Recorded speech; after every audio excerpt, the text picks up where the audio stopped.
आज म्हटलं नैवेद्याला बाप्पाला रव्याचे लाडू करूया, थोडे वेगळ्या पद्धतीने. मग काय केलं, त्यासाठी एका टोपामध्ये तूप गरम करत ठेवलं. तूप थोडं गरम झाल्यानंतर त्याच्यात हा रवा टाकून त्या रव्याला छानपैकी भाजून घेतलं. चांगला भाजायचा रवा. तुपामध्ये चांगला भाजून झाल्यानंतर तो थोडा थंड होऊ दिला. रवा चांगला थंड झाल्यानंतरच मी त्याच्यामध्ये मिल्क पावडर 1 चमचाभर टाकली.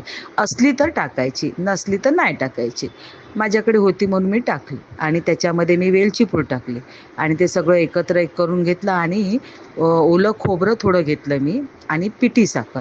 याला थोडंसं फक्त मिक्सरमध्ये ना एकत्र जरासं फिरवून घेतलं एकत्र करून. त्यामुळे ही थोडी अशी साखर दिसते ओलसर.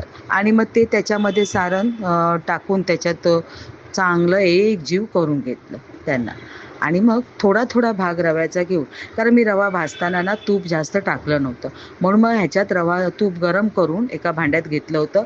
तेच त्याच्यात थोडं थोडं टाकून असे छानपैकी वर मणुके लावून लाडू बनवून घेतले.